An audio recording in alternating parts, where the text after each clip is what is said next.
Hello everyone. राजकीय polytechnic महाविद्यालय झालावाड़ की ओर से मैं अब्दुल्ला कंसारी आज के सेशन में आप सभी का स्वागत करता हूं। आज हम इंडक्शन मोटर में नेक्स्ट जो टॉपिक है starting methods of induction motor, उसके बारे में हम आज के सेशन में डिस्कशन करेंगे। कौन कौन सा मेथड हैं जो कि इंडक्शन मोटर को स्टार्ट करने के लिए इस्तेमाल किया जाता है। ठीक है।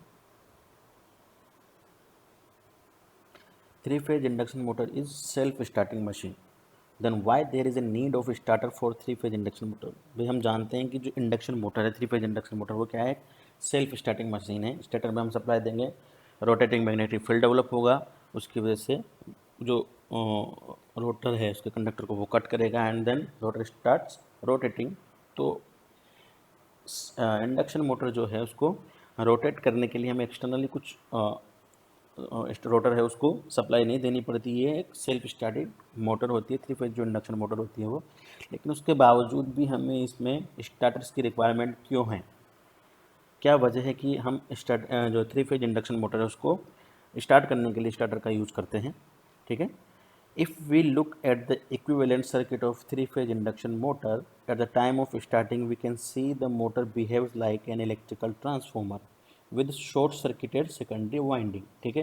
जब हम इक्विवेलेंट सर्किट देखेंगे इंडक्शन मोटर का, वहाँ पर उस केस में जब हमारी जो स्लिप है वो इक्वल टू 1 रहेगी, यानी कि लोड जो है वो इक्वल टू 0 जिसको हम मान सकते हैं। ठीक है। तो उस केस में जो वाइंडिंग है हमारी सिंक्रोनस जो इंडक्शन मोटर है उसकी रोटर वाइंडिंग है वो शॉर्ट सर्किट रहेगी। तो इस तरह से हम देख सकते हैं कि जो इंडक्शन मोटर का जो इक्विवेलेंट सर्किट निकल के आएगा वो किसकी तरह से भी दिखेगा, ट्रांसफार्मर की तरह with short circuited secondary winding की तरह। ठीक है।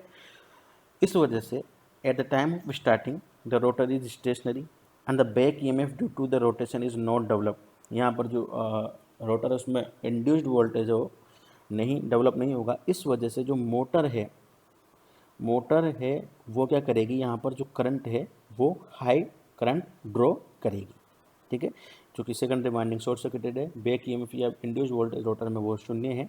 इस वजह से जो करंट है हमारी यहाँ पर हाई करंट ड्रॉ करेगी, तो हाई स्टार्टिंग करंट ड्रॉ करेगी। इस वजह से हम यहाँ पर स्टार्टर का इस्तेमाल करते हैं ताकि इस करंट को क्या कर सकते हैं, लिमिट किया जा सके। ठीक है। इसी वजह से इस करंट को लिमिट करने की वजह के लिए ही हम यहाँ पर स्टार्टर का इस्तेमाल करते हैं। We use starter in order to limit the high starting current. जो हाई स्टार्टिंग करंट है उसको लिमिट करने के लिए या कंट्रोल करने के लिए हम स्टार्टर का इस्तेमाल करते हैं।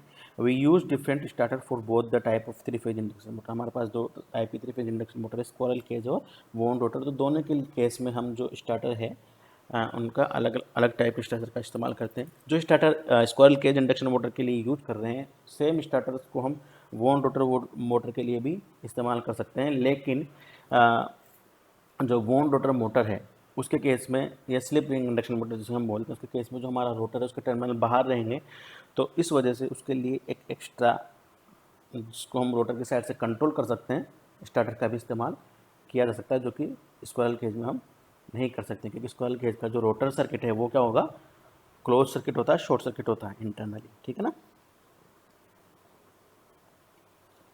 उसके बाद we use different starter for both the type of 3-phase induction motor. Let us consider first squirrel cage type of induction motor. पहले हम first square cage induction motor को कंसिडर करेंगे यहाँ पर। In order to choose a starting method of for square cage induction motor we have 3 main consideration. पहला है a particular type of starter is selected on the basis of power capacity of the power line. Power capacity के ऊपर depend करेगा। The type of starter selected on the basis of the size and the design of the motor. Design parameter और size है motor उसके ऊपर starter base रहेगा। The third consideration is the type of load, किस तरह का हम load use कर रहे हैं। दैट इज़ लोड में भी हेवी और लाइट, कम और ज़्यादा मात्रा का लोड हो सकता है। तो इन 3 बेसिस पे हम स्टार्टर का सिलेक्शन करते हैं। We classify starting method for squirrel cage induction motor into 2 type on the basis of voltage. The 2 types are full voltage starting method and the reduced voltage starting method. Full voltage starting method और reduce voltage starting method. Full voltage क्या होगा कि हम start करने के लिए direct जो rated voltage है वो सप्लाई देंगे इंडक्शन मोटर को, ठीक है। एंड रिड्यूस्ड वोल्टेज मेथड में क्या होगा कि जो इंडक्शन मोटर है उसको स्टार्टिंग में हम जितना उसका रेटेड वोल्टेज है उससे कम वोल्टेज है वो सप्लाई करेंगे, ठीक है। तो इनको डिस्कस करते हैं डिटेल में। Full voltage starting method, in this type we have only one method of starting, केवल एक ही मेथड इसमें, वो है डायरेक्ट ऑनलाइन स्टार्टिंग मेथड। जैसे नाम से पता चलता है direct online starting method for the starting three phase, this method is also known as DOL method, शॉर्ट में हम इसको DOL मेथड भी बोलते हैं, for starting of three phase square cage induction motor. In this method we directly switch the stator of the three phase square cage induction motor to the supply mains, यानी कि directly हम induction motor को किससे connect कर देंगे, यहाँ पर supply main से कनेक्ट कर सकते हैं। अब जब यहाँ पर हम डायरेक्टली फुल जो रेटेड सप्लाई है उसको इंडक्शन मोटर के स्टार्टर को प्रोवाइड कर रहे हैं, तो ये किस केस में या किस टाइप की मोटर होगी जब हम इस स्टार्टर को यूज़ करेंगे, उस मोटर की जो रेटेड कैपेसिटी होगी वो कम होगी या लो वैल्यू की या लो रेटेड कैपेसिटी की वो मोटर्स होती है, उस केस में हम इस DOL को यूज करते हैं। क्योंकि eight the time of starting जो मोटर है वो फुल लोड करंट का 5 से 7 गुना करंट ड्रॉ करती है, ठीक है, फॉर वेरी शॉर्ट ड्यूरेशन। फिर जैसे मोटर स्टार्ट हो जाती है उसके बाद ये करंट की वैल्यू डाउन हो जाती है, लेकिन eight the time of starting जो करंट की वैल्यू है वो क्या होगी, 5 से 7 गुना रहेगी फुल लोड करंट की, ठीक है। The amount of current drawn by the motor depend upon its design and the size, but such a high value of current does not harm the motor because of rugged construction of the squirrel induction motor. इतनी high value होने के बावजूद भी जो induction motor है उसका rotor को कोई नुकसान नहीं होगा, क्योंकि उसकी जो कंस्ट्रक्शन है इंडक्शन मोटर की वो बहुत रग्ड होती है, बहुत टफ होती है, बहुत अच्छी कंस्ट्रक्शन होती है, इस वजह से जो यहाँ पर है इसको कोई हार्म नहीं होगा। फिर क्यों स्टार्टर की ज़रूरत पड़ी, क्योंकि जो इतनी value such high value of current है तो इसकी वजह से क्या होगा कि जो वोल्टेज है डिप होगा, वोल्टेज जो क्रिएट होगा वो, क्योंकि हम जानते हैं मैग्नेटाइजिंग रिएक्टेंस उसकी वैल्यू बहुत ज़्यादा हाई होती है, करंट की वैल्यू हाई होने पर जो वो एक वोल्टेज डिप हमारे जो बाहर के सर्किट है उसमें हमें फील होगा, उसकी वजह से जब वोल्टेज डिप होगा तो हो सकता है कि हमारे जो अदर इक्विपमेंट हैं वो लो वोल्टेज सर्किट में फील करेंगे, इस वजह से हो सकता है कि वो सर्किट को उनका सर्किट ब्रेकर या उनकी जो स्विचिंग है वो, हाँ, स्विचिंग की वजह से वो हमारे जो अलग अदर इक्विपमेंट्स हैं वो काम करना बंद कर दें। तो इससे बचने के लिए हैं हम जो है स्टार्टर का इस्तेमाल करते हैं, ठीक है। Such a high value of current causes sudden undesirable voltage drop in the supply, ठीक है। हम देख सकते हैं लाइव एग्जांपल, जब हम live example of this sudden drop of voltage is dimming of the tubelights and bulbs in our homes at the instant of starting of the refrigerator motor. जब हम मोटर को स्टार्ट करेंगे घर में भी हम इसका लाइव एग्जांपल देख सकते हैं, क्योंकि रेफ्रिजरेटर की जो मोटर है उसके अंदर इंडक्शन मोटर का इस्तेमाल किया जाता है, ठीक है ना। तो जब हम उसको स्टार्ट करेंगे तो वोल्टेज डिप होने की वजह से जो हमारी ट्यूबलाइट्स है और बल्ब्स हैं घर में उनका वोल्टेज डिपिंग हम महसूस कर सकते हैं, ठीक है। तो इसी वजह से ये डिमिंग ना हो हमारी आउटर सप्लाई में हम स्टार्टर का इस्तेमाल करते हैं। Now let us drive the expression for starting torque in terms of full load torque for the direct online starter. Direct online starter के केस में फुल लोड टॉर्क और स्टार्टिंग टॉर्क की हम एक्सप्रेशन डिराइव करेंगे। We have various quantities that involve in the expression for the starting torque are written below. कौन कौन सी होंगी, TS यहाँ पर स्टार्टिंग टॉर्क है, TF फुल लोड टॉर्क है, IF जो कि पर फेज रोटर करंट है एट फुल लोड, IS है पर फेज स्टार्टिंग करंट, ठीक है। SF यहाँ पर फुल लोड स्लिप है और SS क्या है यहाँ पर स्टार्टिंग स्लिप है, ठीक है। R2 हमारा रोटर रेजिस्टेंस है और ये ओमेगा S या WS यहाँ पर ओमेगा S क्या है हमारे पास synchronous speed of the motor, ठीक है। तो जो टॉर्क की इक्वेशन होती है या टॉर्क का जो फॉर्मूला होता है इन टर्म्स ऑफ सिंक्रोनस स्पीड और रोटर करंट वो दिया जाता है T बराबर 1/ओमेगा S I स्क्वायर R/S, ये हम जानते हैं, ठीक है। तो इसकी हेल्प करते हुए जब इसमें हम वैल्यू पुट करेंगे TS और या स्टार्टिंग टॉर्क या full load torque and then उस इक्वेशन को हम रीअरेंज करेंगे तो हमारे पास जो TS/TF की वैल्यू क्या आएगी। From the help of the above equation we write the ratio of starting torque to full load torque TS/TF बराबर IS/IF का होल स्क्वायर इंटू SF क्या है यहाँ पर फुल लोड स्लिप, और स्टार्टिंग स्लिप की वैल्यू क्या होगी 1 होगी, तो यहाँ पर 1 हमारा डिवाइड अपॉन 1 लिख सकते हैं, या उसको हम यहाँ पर रिमूव भी कर सकते हैं। ठीक है, तो ये जो इक्वेशन आई है हमारी स्टार्टिंग टॉर्क और फुल लोड टॉर्क की जो एक्सप्रेशन है इन केस ऑफ DOL या डायरेक्ट ऑनलाइन स्टार्टर के केस में ये वैल्यू आएगी। ठीक है, इसके इनके ऊपर बेसिस न्यूमेरिकल भी पूछ लिए जाते हैं। ठीक है ना, तो नेक्स्ट कुछ सेशंस में हम न्यूमेरिकल भी इनमें करेंगे। उसके बाद है अगला मेथड जो है वो reduced voltage method for starting squirrel cage induction motor, यानी कि रिड्यूस्ड वोल्टेज से मतलब है यहाँ पर जो हम स्टार्टिंग है इंडक्शन मोटर की जब स्टार्ट करते हैं तो उस केस में हम जो रेटेड सप्लाई है उससे कम वैल्यू की सप्लाई या रिड्यूस लेवल पे हम वोल्टेज हम को स्टार्टर को प्रोवाइड करते हैं। इसमें हम 3 डिफरेंट टाइप के जो स्टार्टर है उसका यूज करते हैं। एक है starter resistant starting method, auto transformer starting method और स्टार डेल्टा स्टार्टिंग मेथड। ये 3 मेथड है यहाँ पर। पहला है starter resistance starting method. In this method we add resistor और रिएक्टर इन ईच फेज, यानी कि जो स्टार्टर है उसको सप्लाई देने से पहले उसमें हम उस रेजिस्टेंस या रिएक्टर को ऐड करते हैं, ताकि जब हम सप्लाई देंगे मेन सप्लाई से कनेक्ट करेंगे तो ये जो एडेड रिएक्टर या रजिस्टर है इसके थ्रू कुछ वोल्टेज ड्रॉप होगा और जो मेन स्टार्टर वाइंडिंग है उसको रिड्यूस्ड वोल्टेज मिलेगा। फिर जैसे ही मोटर धीरे धीरे स्टार्ट होगी और अपना फुल नियर अबाउट जो उसका लोड है वो स्पीड है वो अचीव करने लगेगी, तब फिर हम इस रजिस्टर और रिएक्टर को सर्किट से धीरे धीरे स्लोली हम रिमूव कर देंगे और हमारी मोटर है वो कि फुल लोड या फुल सप्लाई पर जो है वो काम करने लगेगी। ठीक है, ठीक है। यहाँ पर स्टार्टर रजिस्टर मेथड में हम रिएक्टर या रजिस्टर को मोटर टर्मिनल और सप्लाई के बीच में कनेक्ट करते हैं। ठीक है, thus by adding the resistor we can control the supply voltage.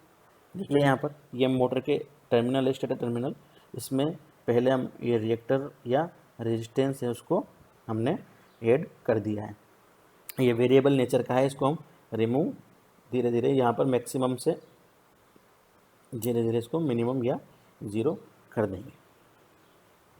Only a fraction of the voltage of the supply voltage applied the time of starting of the induction motor. तो जब हमने ये circuit में add किया है तो जो एक फ्रैक्शन यानी कि कुछ पार्ट किसका मेन सप्लाई का हमें जो इन स्टार्टर वाइंडिंग उसका क्रॉस मिलेगा, मान सकते हैं कि वो क्या है x time of full load full value of या rated value of supply voltage का क्या है एक्स टाइम है। ठीक है, जो यहाँ पर हम लाइन वोल्टेज देखते हैं वो क्या है √3V1 उसका एक्स टाइम, तो क्या हो जाएगा √3xV1।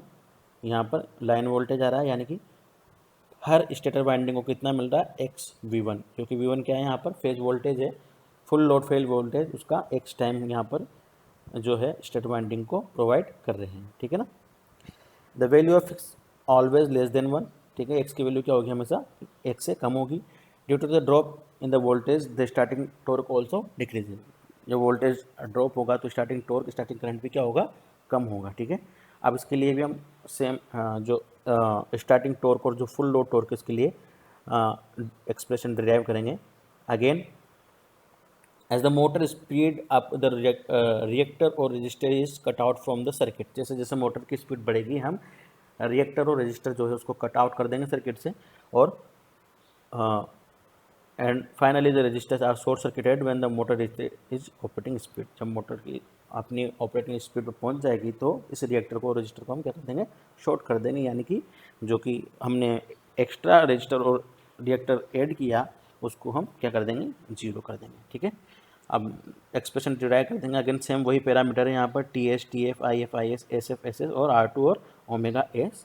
ठीक है, सेम हम जो टॉर्क की इक्वेशन है जनरल इक्वेशन उसको यहाँ पर कंसिडर करेंगे।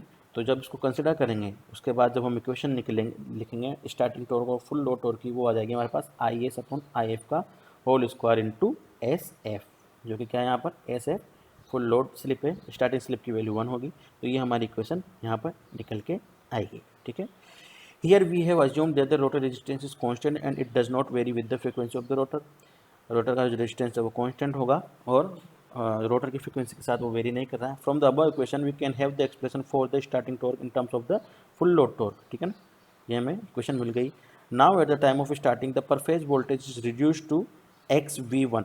ठीक है, अब ये जो पर फेज वोल्टेज था वो उसको क्या किया हमने, x time of V one हो गया। The per phase starting current is also reduce to x I S. इसी वजह से जो हमारी स्टार्टिंग करंट थी वो भी किस टाइम हो जाएगी, x into I S time यहाँ पर हो जाएगी। तो जब हम इसमें वैल्यू पुट करेंगे एक्स आई एस की जगह पे, तो हमारा जो वैल्यू निकल के आएगी वो हो जाएगी T S upon T F बराबर X I S upon I F into S F.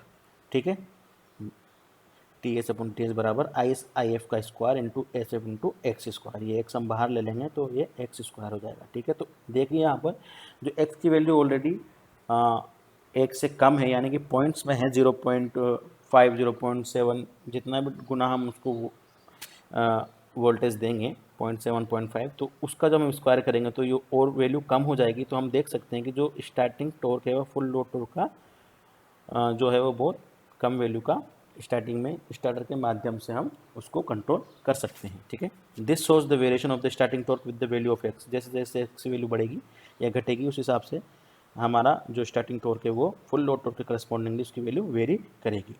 Now there are some consideration regarding this method. If we add series resistor then the energy loss are increased. हम जानते हैं कि register क्या है, हमारा heating element है। तो यहाँ पर अगर हम रजिस्टर ऐड करेंगे स्टेटर वाइंडिंग में तो वहाँ पर जो है एनर्जी का लॉस होगा। तो इस वजह से हम रजिस्टर की जगह क्या यूज करेंगे, रिएक्टर यूज करेंगे। जो रिएक्टर का जो रेजिस्टेंस है वो नेग्लिजिबल होता है, तो लॉसेस भी कम होंगे और जो वोल्टेज ड्रॉप है हमें वहाँ पर मिल जाएगा। इसलिए रजिस्टर की जगह हम जनरली रिएक्टर का इस्तेमाल करते हैं। ठीक है, however series reactor is more costly than the series resistance. पर जो रिएक्टर है वो उसकी वैल्यू रेजिस्टेंस के मुकाबले ज़्यादा होती है। तो इन दोनों के बीच में सिंक्रोनाइज करके हम जो भी हमें सूटेबल पड़ता है वो हम यहाँ पर यूज कर लेंगे। ठीक है, उसके बाद है ऑटो ट्रांसफार्मर स्टार्टिंग मेथड। अब तीसरा जो मेथड है वो है ऑटो ट्रांसफार्मर स्टार्टिंग मेथड, यानी कि स्टार्टर में हम किसका इस्तेमाल करेंगे, ऑटो ट्रांसफार्मर का। पहले हम सप्लाई देंगे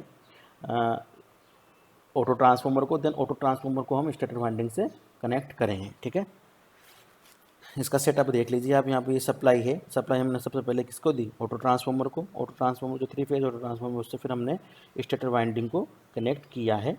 तो यहाँ पर भी उसी तरह से हम देख सकते हैं कि ऑटो ट्रांसफार्मर को हम कुछ जो फुल रेटेड कैपेसिटी से कम पर उसको पिन करके रखेंगे उसकी वैल्यू। तो जो स्टेटर वाइंडिंग है उसको x time of rated value यहाँ पर प्राप्त होगी। ठीक है, अगेन जो करंट है वो भी x time of starting current हो जाएगा। जो फुल लोड स्टार्टिंग करंट है उसका एक्स टाइम हमारा यहाँ पर हमें स्टार्टिंग करंट मिलेगा। ठीक है, अगेन फिर हम जो है स्टार्टिंग टॉर्क और फुल लोड टॉर्क की जो इक्वेशन है वो ड्राइव करेंगे। ये सेम हम पैरामीटर जो भी है सारे हमारे starting torque, full load torque, starting current, full load current, slip वगैरह हम यहाँ पर कंसिडर कर रहे हैं। सेम जो टॉर्क का फॉर्मूला उसका इस्तेमाल करके जो टी स्टार्टिंग और टी फुल लोड टॉर्क है उसकी इक्वेशन ये आएगी। ठीक है, अब यहाँ पर जो आई एस है वो कितना है, x time of V one. हमारा जो वोल्टेज सप्लाई दे रहे हैं हम, तो x time of V one है, करस्पॉन्डिंग जो हमारा स्टार्टिंग करंट है वो क्या हो जाएगा, एक्स आई एस होगा। ठीक है, तो इस तरह से हमारी अगेन जो टी स्टार्टिंग और टी फुल लोड टॉर्क की जो इक्वेशन है वो क्या आ जाएगी, X I S upon I F का whole square into S F. ये हमारी इक्वेशन यहाँ पर निकल के आएगी। तो ये भी सेम है जो हमने पहला रेजिस्टेंस या रिएक्टर मेथड था उसी की तरह से यहाँ पर जो स्टार्टिंग और फुल लोड की एक्सप्रेशन हमारे पास निकल के आई है। ठीक है, उसके बाद है तीसरा मेथड जो है हमारे पास वो है स्टार डेल्टा स्टार्टिंग मेथड, यानी कि इस जो स्टार्टर है इसमें इनिशियली जो मोटर है उसको हम किस तरह से कनेक्ट करेंगे कि हमारा जो वोल्टेज है वो एक स्टार फैशन में या एक डेल्टा फैशन में वो हम उसको चेंज करेंगे। ठीक है ना, तो यहाँ पर जो कनेक्शन देख लीजिए आप, ये ट्रिपल पोल डबल थ्रो यहाँ पर स्विच लगा हुआ है। तो स्टार्टिंग कंडीशन में हम जो है मोटर है ये स्टार्टर के माध्यम से इसको जो सप्लाई है उसको हम पहले स्टार फैशन में कनेक्ट करेंगे। देन जब रनिंग कंडीशन है उसमें हम उसको डेल्टा फैशन में कनेक्ट कर देंगे। स्टार फैशन में कनेक्ट करने पर क्या होगा कि जो हम जानते हैं कि जो लाइन वोल्टेज है वो क्या होगा स्टार फैशन में 1/3 times 1/√3 times of delta connection. तो इस वजह से जो इनिशियली जो सप्लाई है वो 1/√3 टाइम्स होगी देन रनिंग कंडीशन। तो इसी वजह से स्टार डेल्टा स्टार्टर का इस्तेमाल किया जाता है। ये जनरली एग्जाम में भी पूछा जाता है बहुत बार, तो इसको भी ध्यान से देखेंगे। This method is use for the motor design to operate in delta connected winding. जो मोटर डेल्टा कनेक्टेड वाइंडिंग में ऑपरेट करने के लिए डिज़ाइन है, उन्हीं के लिए इस मेथड का इस्तेमाल किया जाएगा, क्योंकि रनिंग कंडीशन में हमारी जो स्टेटर की वाइंडिंग है वो किस फैशन में कनेक्ट होगी, डेल्टा में, ठीक है ना। The terminal are mark for the phases of the stator are shown above. यहाँ पर टर्मिनल जो है देख लिए, मार्क कर रखें ABC, है ना। Now let us see this method works. The stator phase first connected to the star by the help of triple pole double throw switch, है ना। Triple pole double throw switch के माध्यम से हम इसको कनेक्ट करेंगे, ठीक है ना। तो पहले स्टार्टिंग कंडीशन में ये स्टार फैशन में कनेक्ट होगा, मतलब यहाँ पर क्या है, ये तीनों को हमने शॉर्ट किया हुआ है, तो तीनों वाइंडिंग जब इससे कनेक्ट हो जाएंगी तो जो जो दूसरा टर्मिनल स्टेटर वाइंडिंग का वो क्या होगा, शॉर्ट हो जाएगा। तीनों टर्मिनल आपस में जो है वो शॉर्ट होंगे, तो ये जो स्टेटर की वाइंडिंग है वो किस फॉर्म में कनेक्ट हो जाएगी, स्टेटर में, ठीक है ना। एक कॉमन पॉइंट, न्यूट्रल पॉइंट जो कि यहाँ पर है, इसकी वजह से ये जो स्टेटर की वाइंडिंग है इनिशियली किस में कनेक्ट हो जाएगी, स्टार फैशन में, ठीक है। Then after this when the steady stage speed is reached the switch is thrown to the position 2। जैसे ही स्टेडी स्टेज स्पीड हमें मिलेगी, मोटर रनिंग कंडीशन में आ जाएगी, तो TPDT का इस्तेमाल करते हुए हम ये पोजीशन 2 में इसको कनेक्ट कर देंगे। जैसे ही पोजीशन 2 में हम कनेक्ट करेंगे तो यहाँ पर जो A है वो B वाइंडिंग से कनेक्ट, मतलब हमारा जो स्टेटर की वाइंडिंग है वो किस में कनेक्ट हो जाएगी, यहाँ पर डेल्टा फैशन में कनेक्ट हो जाएगी, ठीक है।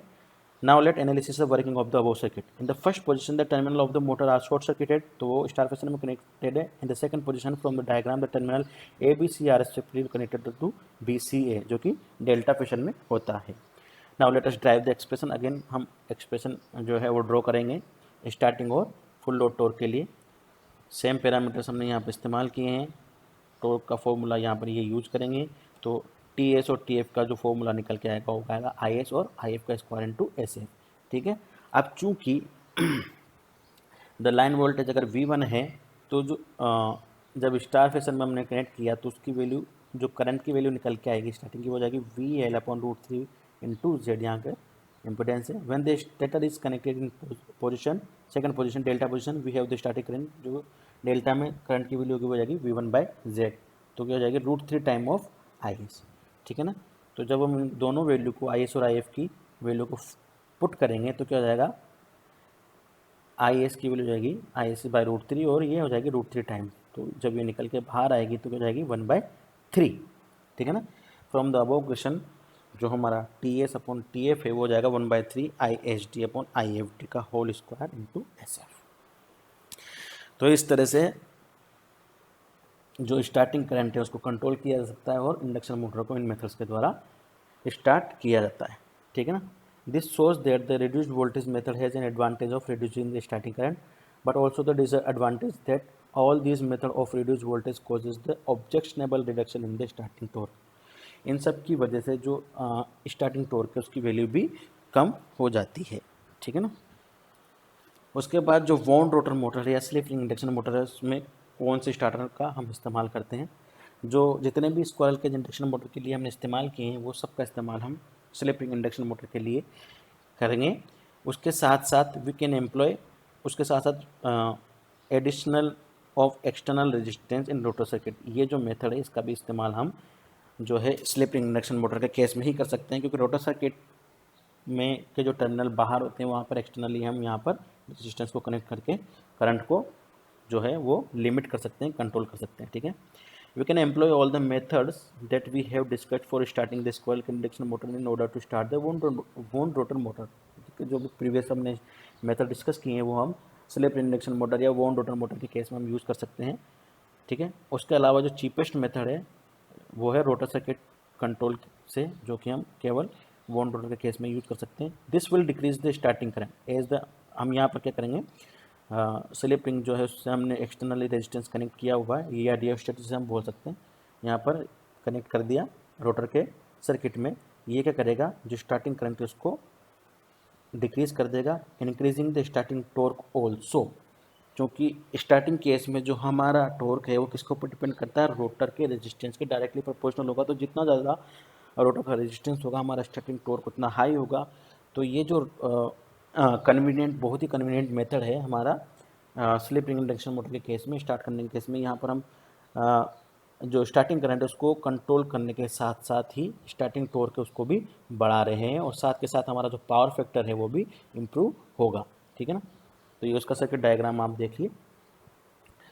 In the circuit diagram the 3 slip ring shown are connected to the rotor terminal of the wound rotor motor. ठीक है ना, ये स्लिप रिंग से कनेक्टेड है।